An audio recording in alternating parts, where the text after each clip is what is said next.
Bien, mesdames, messieurs, nous en sommes maintenant à la section entrevue de votre émission Reflet d'ici. Alors, cette semaine, nous recevons en studio M. Jacques Langelier du Centre Action bénévole, le Gascon-Percé. Alors, tout d'abord, bonsoir, M. Jacques. Bonsoir, Mirko. Alors, ça va bien? Oui, très, très bien. Plusieurs activités en Très, cours très au Centre bien. Action bénévole. Comme toujours, ça roule à plein. D'où l'objectif de l'entrevue d'aujourd'hui. Exact. Alors, nous allons débuter dans le terme de cette rencontre avec le prix Hommage Bénévolat Québec. Oui. Dans le fond, là, ce que je vais faire aujourd'hui, c'est de donner de l'information générale là-dessus. Le prix Hommage Bénévolat Québec existe depuis de nombreuses années. Puis cette année, c'est les centres d'action bénévole. Je ne peux pas parler pour la province au complet, là, Oui. mais au niveau de la Gaspésie et les îles, c'est les centres d'action bénévole qui sont les personnes ressources. Donc, par exemple, moi, je suis la personne responsable au Centre d'action bénévole pour donner l'information, pour recevoir les gens qui sont intéressés à s'inscrire, soit comme organisme, comme personne, puis à les guider aussi dans la façon de s'inscrire. Leur donner les numéros de téléphone, vraiment la position juste là, pour bien s'inscrire là-dessus. Alors, dans le fond, ce que je vais faire, c'est que je vais donner de l'information générale. Puis, si les gens disent « Ah, ben mon Dieu, ça serait intéressant, soit pour notre organisme, soit pour une personne que je connais », à ce moment-là, ils appellent au Centre d'action bénévole. Et on va être là pour leur donner l'information. D'abord, le prix Hommage Bénévolat Québec, c'est la 19e édition en 2016. Alors, c'est pas d'hier. C'est remis par le gouvernement du Québec. Il vise à souligner l'engagement exceptionnel des bénévoles et d'organismes de toutes les régions du Québec en vue de promouvoir et de favoriser l'engagement bénévole. Il est l'une des plus hautes distinctions gouvernementales en matière d'action bénévole. Alors, chaque année, un maximum de 40 personnes et organismes sont reconnus afin de souligner leur implication sociale dans leur communauté. Il y a 3 catégories à ça. Il y a une catégorie de jeunes bénévoles qui rend hommage à des personnes âgées de 14 à 35 ans en date du 31 décembre prochain. De plus, un prix distinctif dans le domaine des communications souligne l'engagement d'une ou d'un jeune bénévole. Il y a la catégorie bénévole, évidemment, c'est 36 ans et plus, récompense des personnes de 36 ans et plus qui ont particulièrement contribué à l'amélioration de la qualité de vie de leurs concitoyennes et concitoyens. C'est sûr qu'il faut se démarquer de l'ensemble. Il faut vraiment que ce soit là, très pointu comme implication. Il y a aussi un organisme qui peut s'inscrire à ça, donc souligne les organismes à but non lucratif, qui ont adopté de bonnes pratiques pour favoriser l'engagement et la motivation de leurs bénévoles et qui sont reconnus pour l'action de leurs bénévoles dans la communauté. L'année passée, en 2016, juste pour une question d'informer les gens, c'est Mme Cécile Loisel au niveau de la Gaspésie et des îles, Mme Cécile Loisel de Passepébiac. Alors, Mme Cécile Loisel, quand on regarde son parcours sur Internet, ce pourquoi elle a reçu ce prix-là, on voit l'implication dans différents domaines. Ce n'est pas juste une implication dans un organisme, c'est beaucoup. Elle a contribué à mettre sur pied de nombreuses organisations, etc. Donc, elle a reçu ce prix-là à Québec pour ces raisons-là. La période est du 13 octobre au 5 décembre, donc on est juste dedans.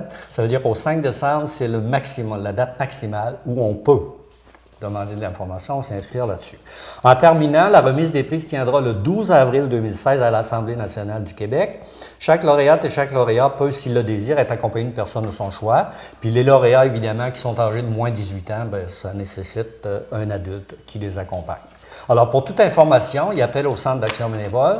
Si je ne suis pas là, on prend le message et je rappelle cette personne-là et on l'accompagne dans la façon de s'inscrire.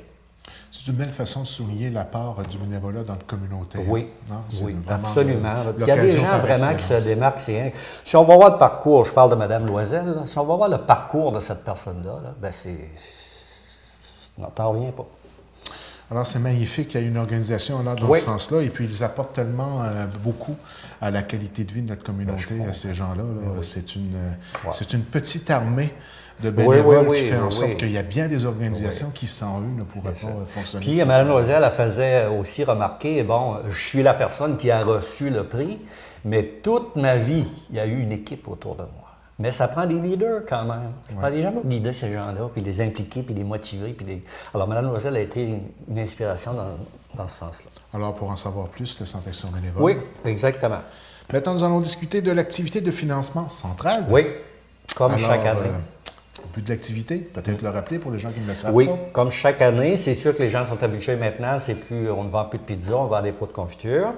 Il y a toujours un but qu'on vise là-dedans. L'objectif, on dit toujours, regarde, on veut ramasser tant d'argent au niveau de la Gaspésie ou tant d'argent dans une MRC. Mais maintenant, on va focuser plus sur l'objectif qui est de sensibiliser la population de plus en plus au fait qu'il y a des gens qui en arrachent. Sensibiliser aussi au fait qu'ils peuvent faire la différence par des dons.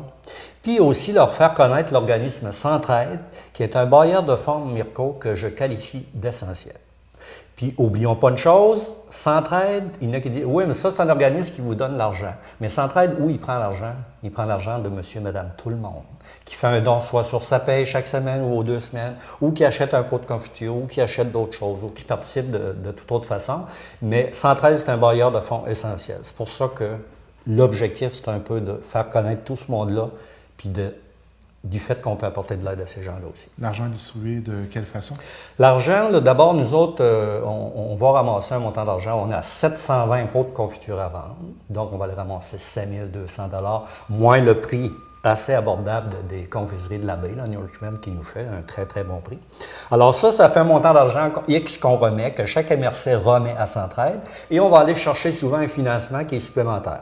Donc, si on réussit à donner 6 000 $, ça se peut que mon organisme, moi, pour rejoindre la mission de mon organisme, bien, à ce moment-là, que je puisse recevoir un 12 000 $. Alors, c'est pour ça que tout le monde met l'épaule à la roue, comme on dit, là, de façon à remplir, à aller chercher le plus grand nombre possible. Quand on dit qu'il y a plusieurs personnes qui mettent l'épaule à la roue, il y a aussi plusieurs organismes Oui. qui deviennent solidaires de cette cause Oui. et qui y participent au niveau, j'imagine, de la vente. Oui, exactement. Alors, les organismes, là, je n'ai pas les numéros de téléphone de tout le monde, mais ce que je dis, c'est, regarde, appelez au Centre d'action bénévole ou appelez un de ces organismes-là parce qu'on est très connu dans la population. Ça fait des années qu'on travaille avec Centraide. Ça fait que il y a l'Association La Joie de Vivre, la Maison de la Famille Centre Alpha Rocher-Percé, le Centre Émilie Gamelin, Répi Paboc, SOS J'ai faim et le Centre d'action bénévole. Alors, moi, je dis d'avance, là, regarde, les gens sont d'une générosité, je le dis souvent ici, quand je viens, les gens sont très, très généreux avec nous.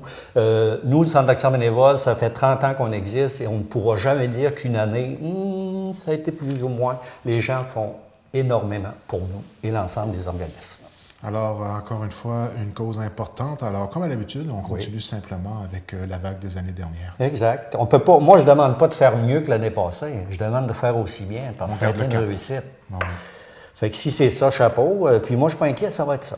Puis on a tout de même quelque chose en retour. On a un beau beau. Ben, regarde, tu as un pot de confiture. C'est puis... sûr que si tu vas à l'épicerie, tu vas le payer 5 $. Mais c'est de voir le don.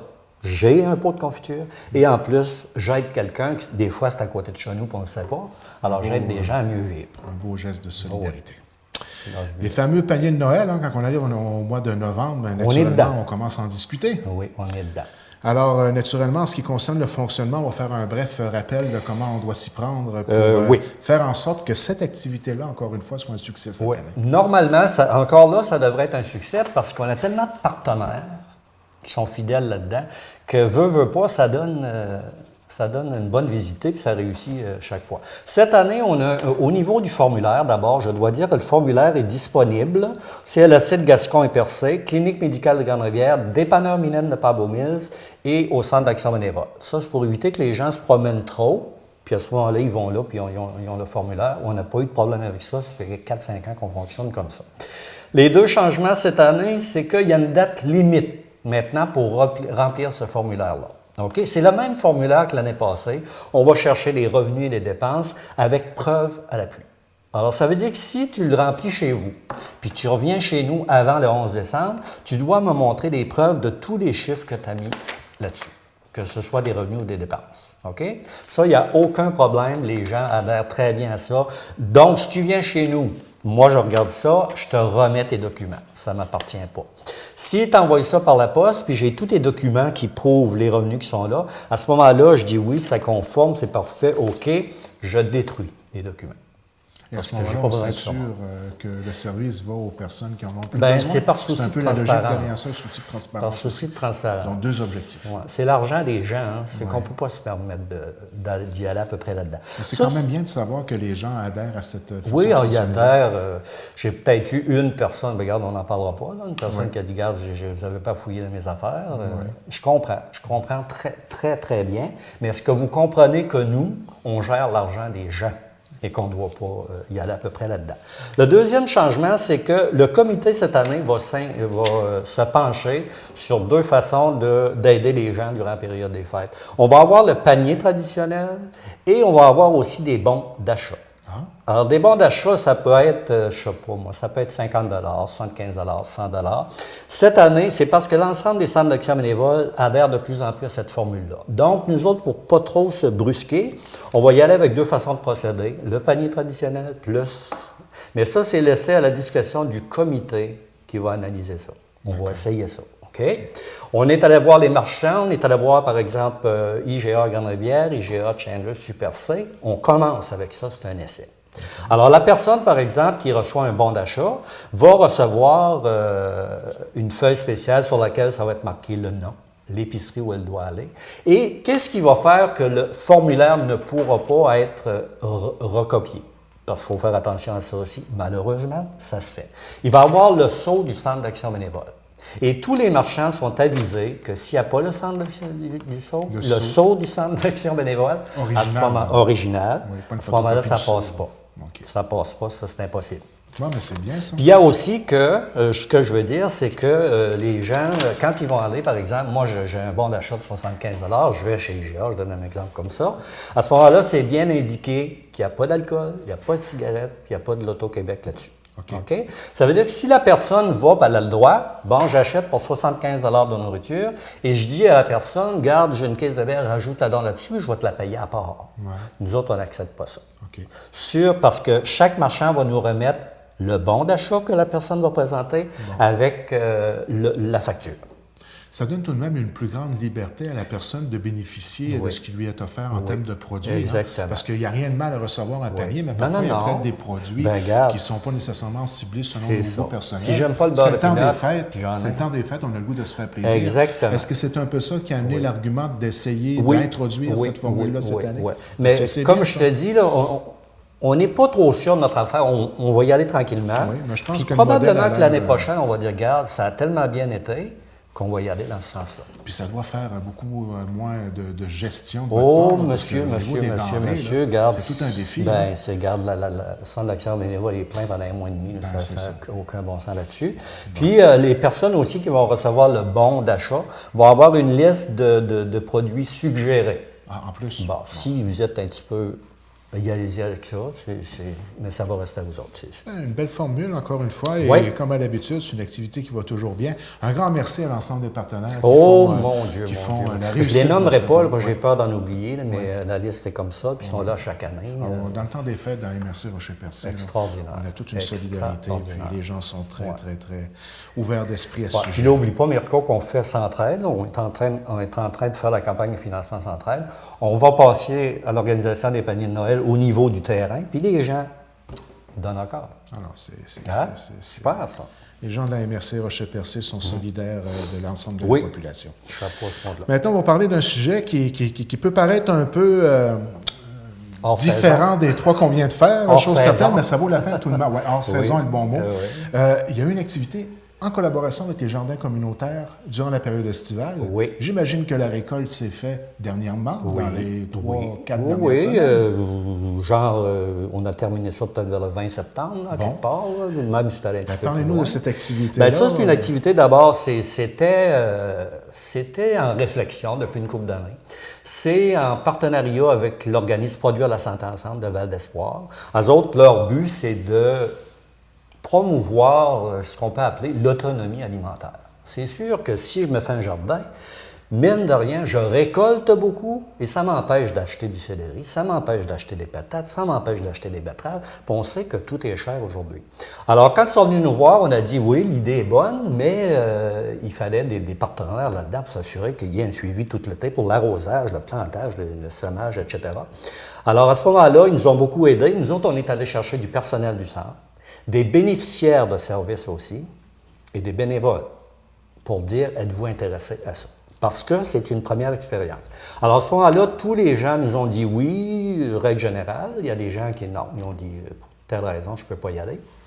Mais à ce moment-là, toutes les personnes sont venues. D'abord, il y a eu un après-midi où on a organisé la terre, on a planté tout ce qu'il faut. On était à peu près une vingtaine là-dedans.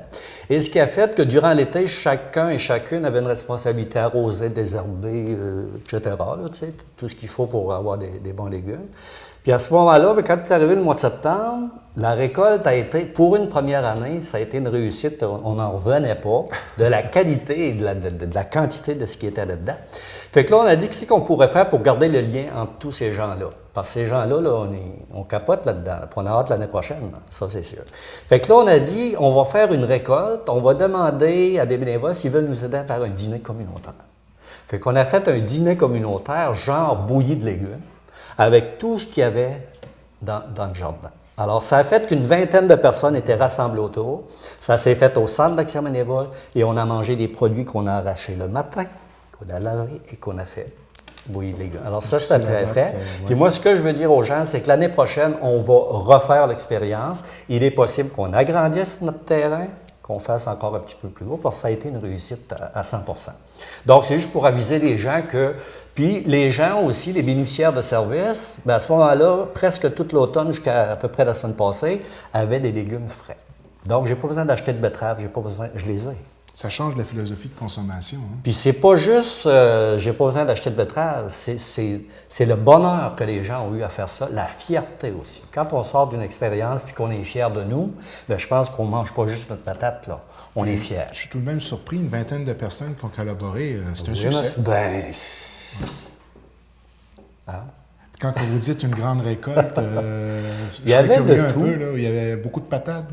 Beaucoup de patates. Des patates, habituellement, des fois, ça peut être plus productif que ce qu'on Des s'imagine. tomates, on en a eu en veux-tu, en v'là. Il y avait de tout. On a essayé de tout. Ah oui. Puis on a eu de tout. Alors, rendez-vous l'année prochaine pour, Oui. encore une fois, le jardin communautaire. Toujours avec le même organisme, produit la centrale. Toujours avec le même organisme. Bien là, ils nous ont comme donné une bonne expérience là-dedans. Donc, il y a des choses où on est autonome. Là. Mais on a besoin d'eux autres quand même parce qu'il y en a un là-dedans, c'est Benoît Thiraud, qui est quand même une formation d'agronome. OK. Fait que, tu sais, avec ses conseils, je comprends que ça a poussé comme ça. Bon. Fait qu'on est très fiers de ça. Alors, ça conclut pour notre rencontre du mois de novembre. Pour aujourd'hui, c'est pas mal, hein? Pas mal de stock. Bon, bien, à ce moment-là, je vous remercie beaucoup de votre visite à la télévision communautaire de Merci de Grande-Rivière. m'accueillir, puis on garde le contact au niveau de Centraide et les paniers de Noël. Il y aura des petits flashs ponctuels là, que les gens vont pouvoir... À suivre dans l'émission de service pour les flashs particuliers. Oui. Donc, au plaisir de se revoir. Merci Mirko, à la prochaine. Merci à vous.